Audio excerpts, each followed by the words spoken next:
Hello, friends. Welcome to another episode of the Second Age Show. My name is Strider, and as usual, I'm here with Lakitia. Hello. Hey everybody, good to be back. Great to have you here.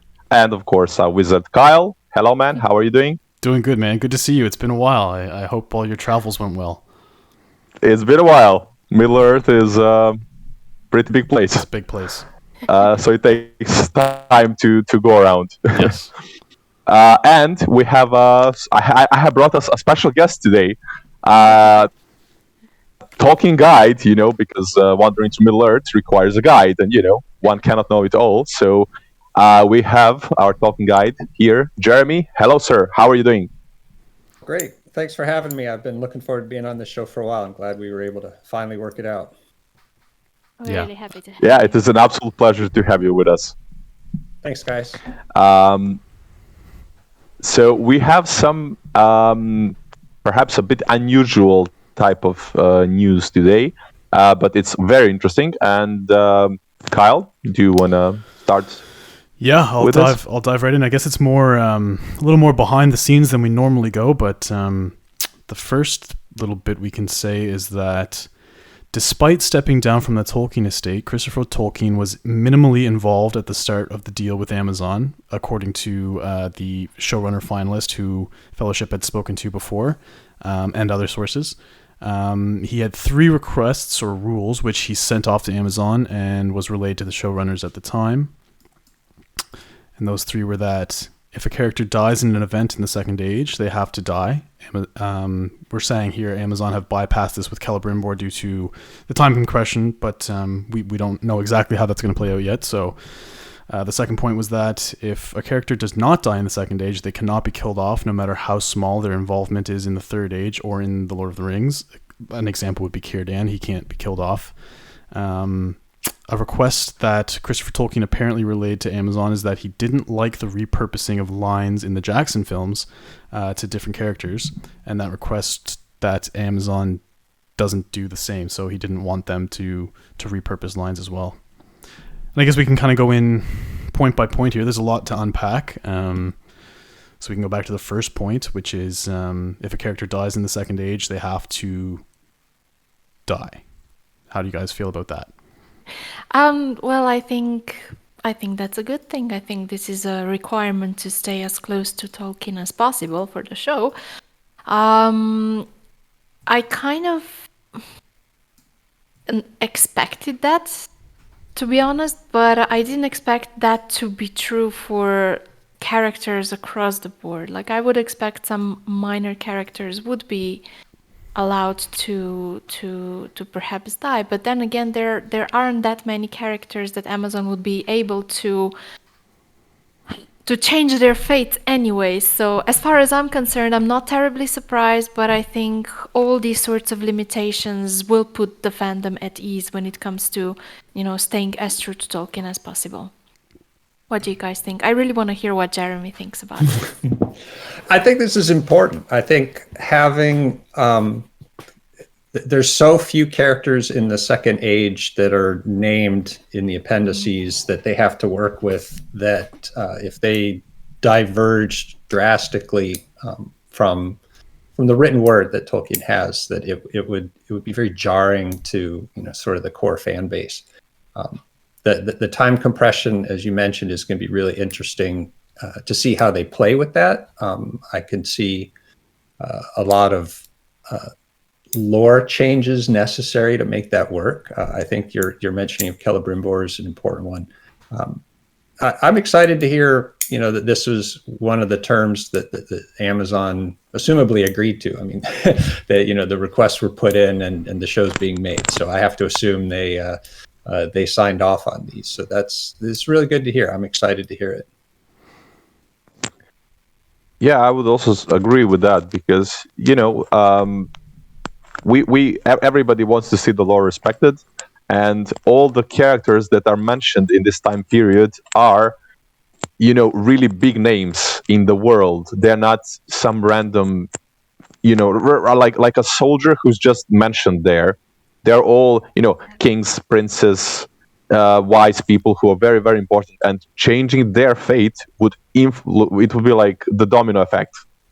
Killing one person, like, you know, I don't know, someone, let's say Anarion, at some earlier point or something, that would just create a domino effect that would change so much. Like, imagine him not being alive for founding of Gondor, and that changes so much. You know, the line of kings and all that.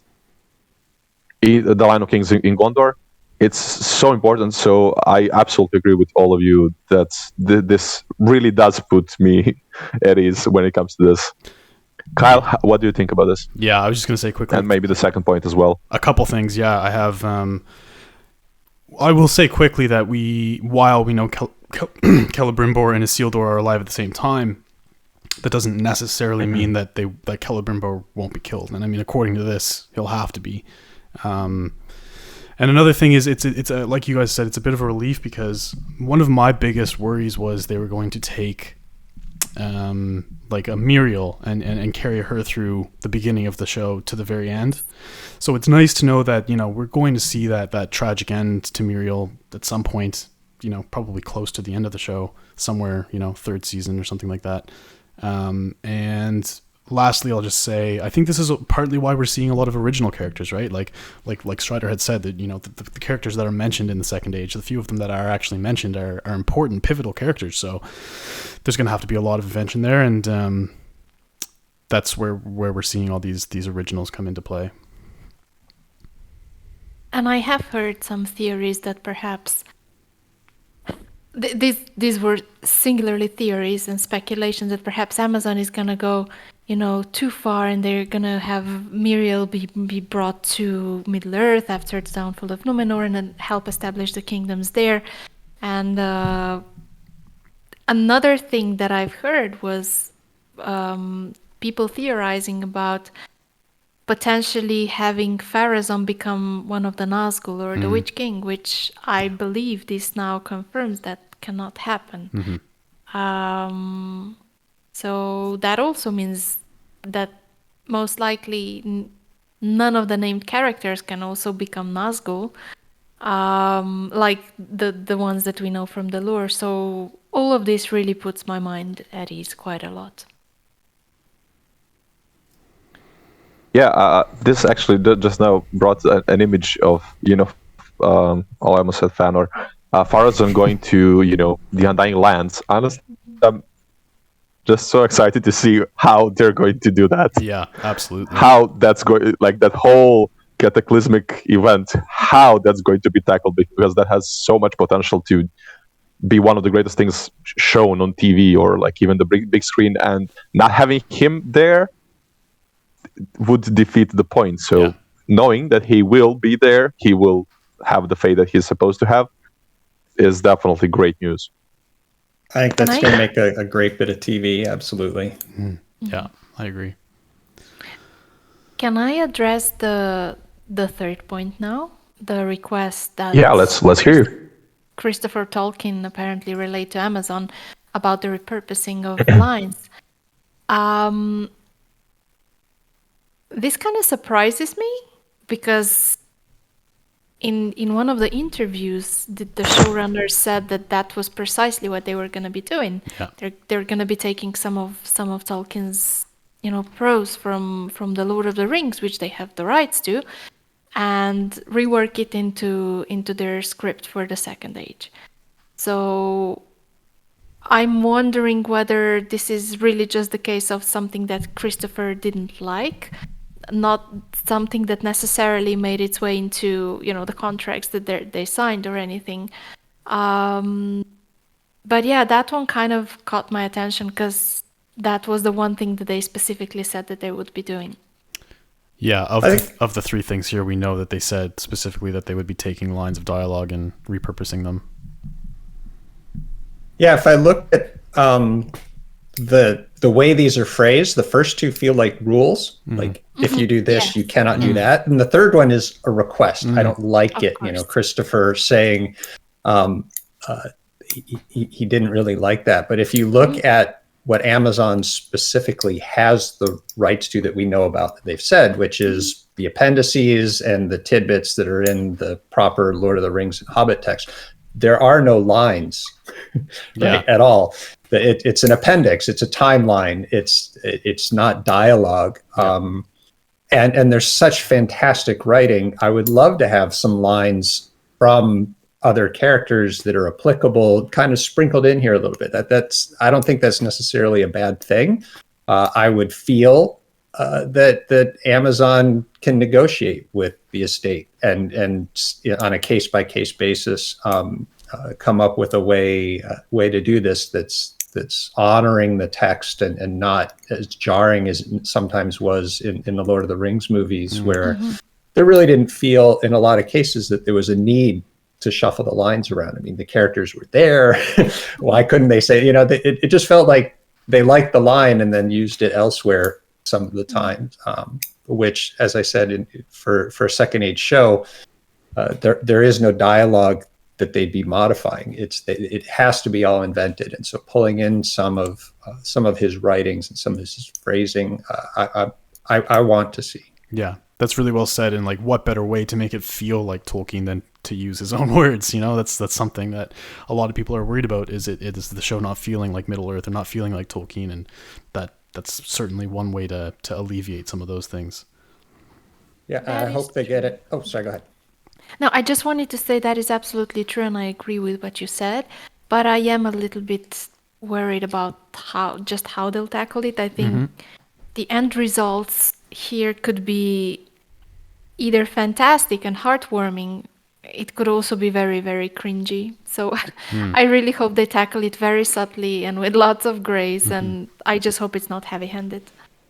I think I was going to say very much the same thing, which is it's important that they understand why the original character said it in the books and the themes and the motifs that Tolkien was trying to communicate, and not just take some nice sounding words and use them for some other purpose that's just as you said, jarring or not connected to the lore and the meaning behind those words. So I would like to use the example of Pippin and the Pippin song from The Return of the King from the movies. Like those lines were actually from a song that was sang by Frodo in like one of the, I don't know, 4th or 5th or 6th chapter, maybe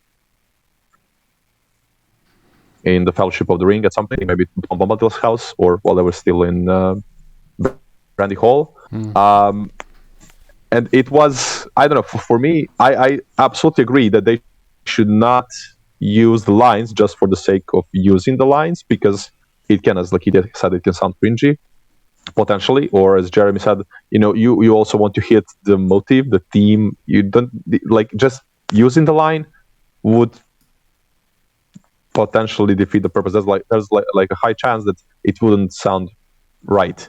But I think that's, for me at least, that scene with Pippin was a nice example of how you can use something and really work it into a scene that, I think those lines really fit perfectly with the Faramir's charge and all that.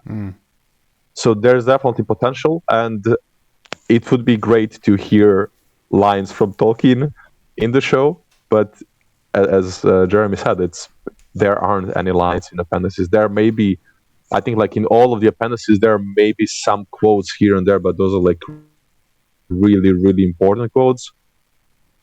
And maybe there's even none for Arnor or Numenor. So, yeah, we'll have to see what happens there. But I would agree that this third point doesn't sound like a rule, more like try to do this, or rather not to do this, than absolutely. Yeah, absolutely. Than the first two. The first two definitely sound like rules. Yeah. Okay, Jeremy, you can read the second exclusive. Sure. So the second exclusive that we have today is that despite a $465 million budget, the realistic budget for each episode is $45 million, with 1 to 2 episodes near the end of the season being a bit more. It's so much higher than what I've heard for any other TV show out there. This is a crazy amount of money that they're spending on this show. Yeah, that's true. I think the Marvel shows have like something around 25 million per episode. The Game of Thrones season 7 or maybe just 8, they had 15 million, if I'm not mistaken. Yeah. The Wheel of Time, for instance, I believe had, I think, 10 million. 10 million, So that's a huge budget. Yeah, it is, and I know the House of the Dragon, I think, just came out and said their budget's around 25 million, and Stranger Things just came out and said that their budget is 30 million per show. So you're really seeing this shift from, Hollywood blockbuster films budgets to television series budgets, and I have to wonder what the driver of that is. Yeah, a really expensive movie at an hour and a half to 2 hours long, they might spend $150 million. I mean, there's obviously some outliers from that, but we're getting into blockbuster movie budgets here on a cost per hour that they're spending on these. And I'm sure this doesn't even involve marketing, which they haven't even really started yet. So the cost of the show, and I'm struggling to imagine what cost this much. I mean, I love it. It's awesome, but they've got where's the money going to? Because it's a fantastic amount of money in the sense that it's just mind blowing. Well, I hope it's going into all the amazing costumes and scenography we are going to see. And the music. I want real sets. I want amazing costumes. Yeah. Yes. I agree. Well, they talked about their desire to do as much practical stuff as they wanted to. Like they originally said Khazad-dûm was going to be in this spelunking cave, right? That's basically what they said, but there was no realistic way to get the crew and the cast down in and out of there every day. So they've obviously built these immense sets where they can't do everything on a natural set. But and that's there's a one lot of of potential. That's one of the differences from shows like Game of Thrones and The Wheel of Time. I believe both of those shows made use of the actual architecture around Europe. I know that Game of Thrones has been filming in Dubrovnik and in Spain.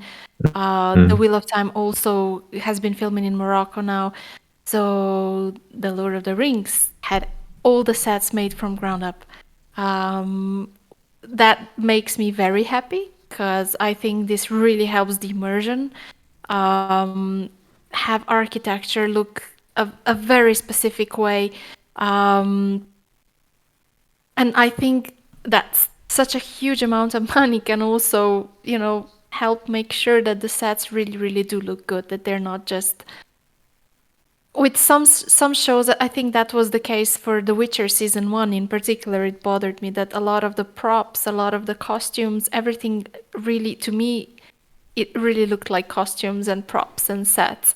And I want this show to look as organic as it possibly can. That's one of the things I thought the Lord of the Rings films did very, very well. Everything just really looked lived in. Everything looked very, very organic. It really transported you into Middle-earth, and I hope this is what this show is going to bring us as well. You guys have been looking much more closely than I have at like costuming that we've seen in the character posters and things like that. Are you excited about them?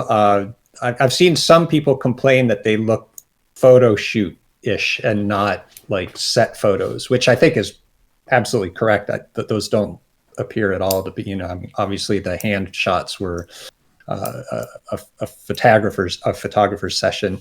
But what are you guys' thoughts on the costuming that we've seen so far? For me, I think when we start getting like longer promotional material, the first thing I'll really need to work on is divorcing myself from Peter Jackson's versions, because for me that's what Middle-earth looks like. So all the divergence that we've seen so far, for example, Lord Elrond's hair and also just the style of the costumes, everything took me a little bit, I'm not going to say by surprise, but I struggled a little bit because it's very different from what Middle-earth looks like in my head. But I don't necessarily think that it looks too polished, as in, taken from the catwalk, which is something that a lot of people have said about The Wheel of Time. I think what we have seen from the Lord of the Rings does look more more realistic. But so far, I haven't exactly been crazy about the designs. What do you guys think?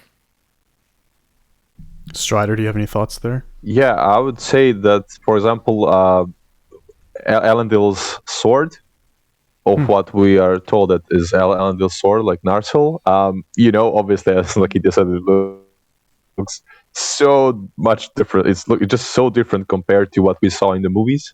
So we're definitely going to have to divorce ourselves from Peter Jackson's vision.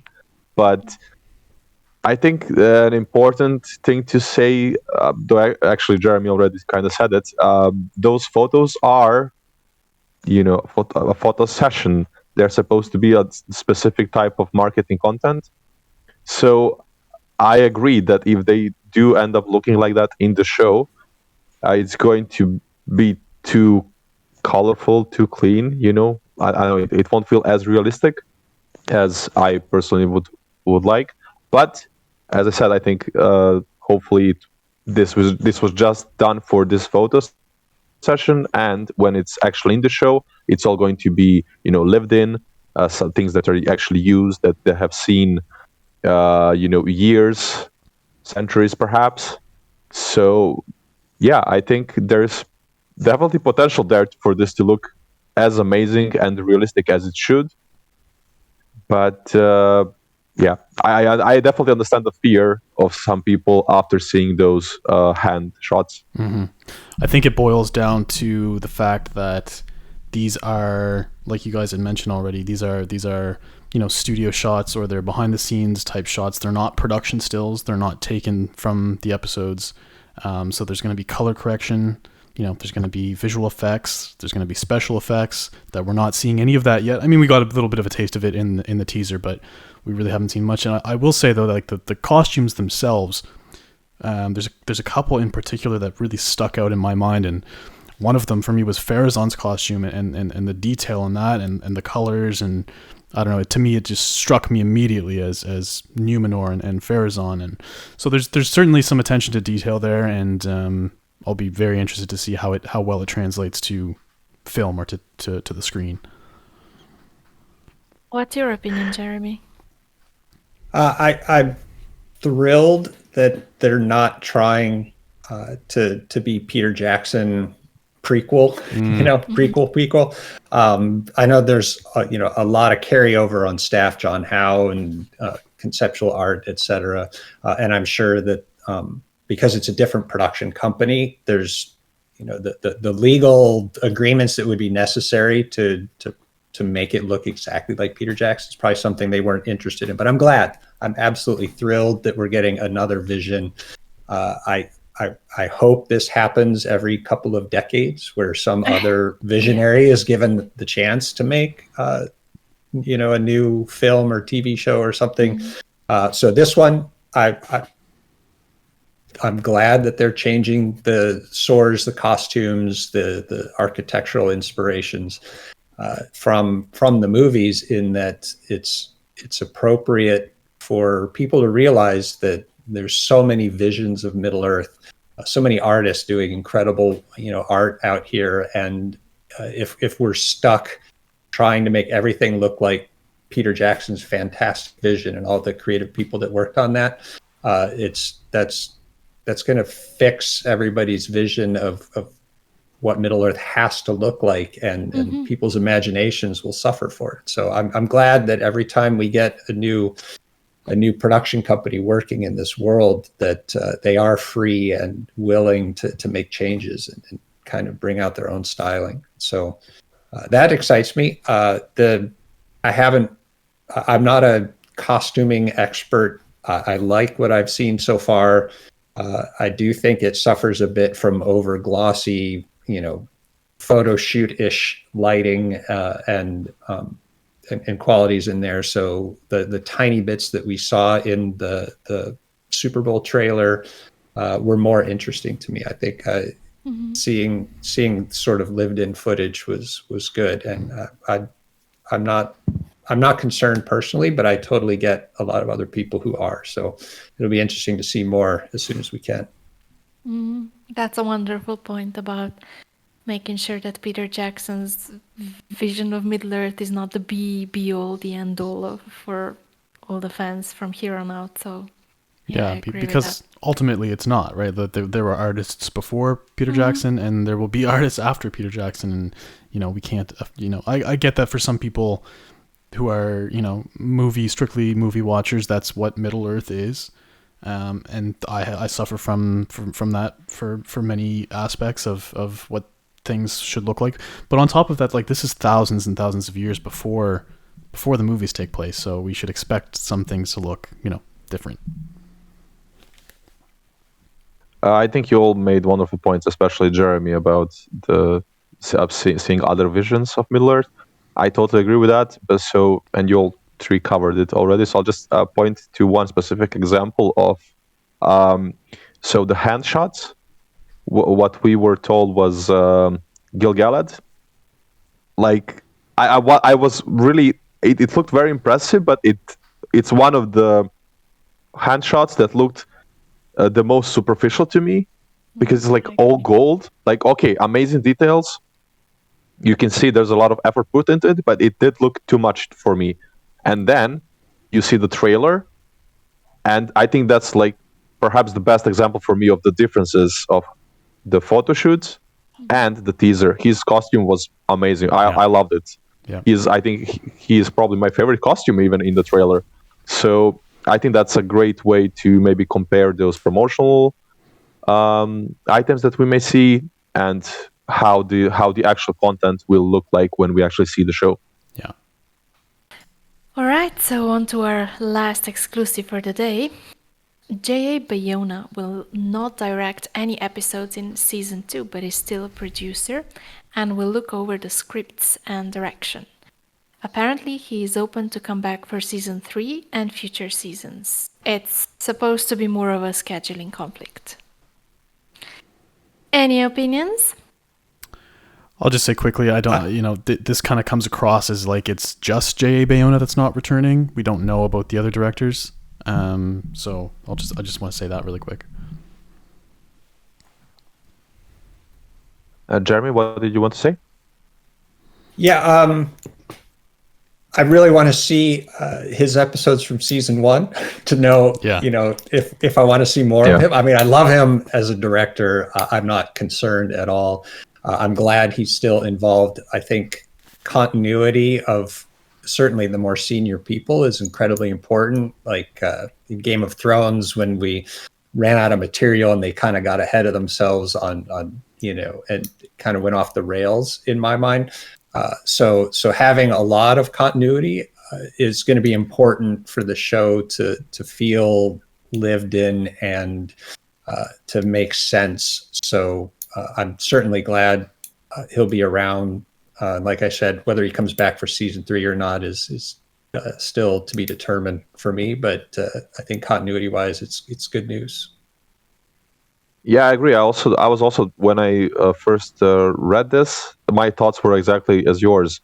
Let's see the first couple of episodes, and then we'll know, are we really excited or kind of excited for having him back. But of course, as you said, continuity is super important, and having someone who will be there to direct the flow of the production and how the vision will flow and develop, it's absolutely important, especially for a project such as this. I mean, let's just go back to one exclusive behind. Like, this is the most expensive show ever. I don't know. I mean, this may be even the most expensive project in movie and TV history, I think, even. So having someone who will direct this, let's just compare this with the sequel trilogy of Star Wars. Whatever people may think about it, it definitely suffered from not having someone who will be there throughout the whole time. One person, or okay, maybe 2 or 3 people, like a team, but still one unit that will direct the whole flow of the story and production and the whole vibe of it. So I think this is very encouraging news that they want to maintain this flow. Yeah, that is true. But I would point out that in TV, it's the showrunners who provide the continuity and who ensure that the flow stays true to what their vision is and that it stays coherent and just that it maintains continuity throughout the many seasons. I think having one director be involved with many episodes may the showrunners that we're getting for this show are neither of them is particularly experienced and neither of them has been in this position before as far as I know. So for me, I think I would prefer it if they were the thing that stayed constant and the directors were just we keep getting fresh blood for every episode. I don't mind people returning from time to time, but since J.A. Bayona is the one who's doing the first 2 episodes, I'm just a little bit worried that this is gonna be more of a J.A. Bayona show than the Patrick McKay and G.D. Payne show.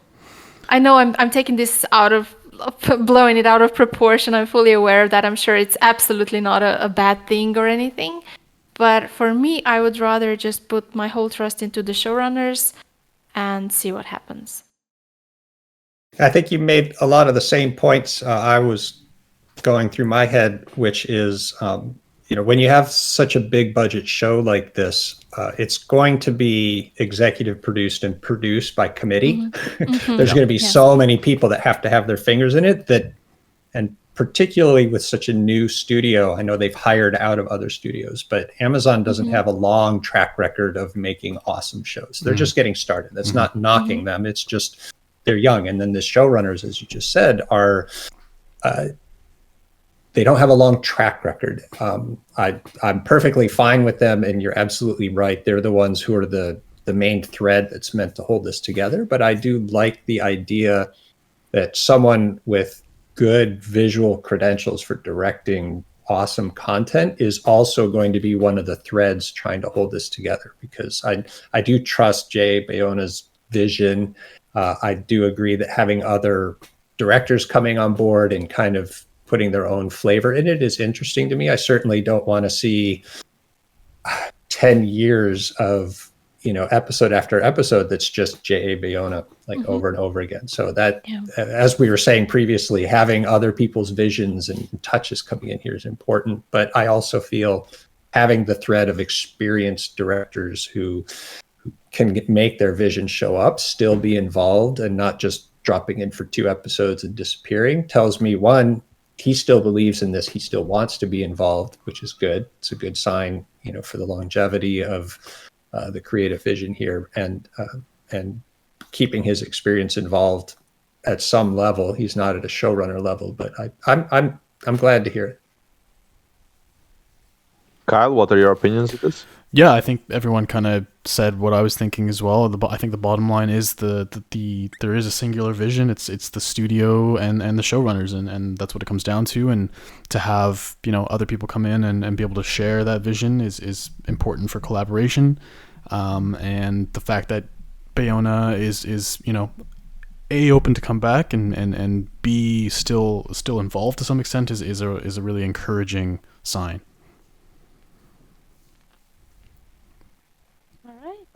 I think a great example of all of this, like the importance of having showrunners work together with directors.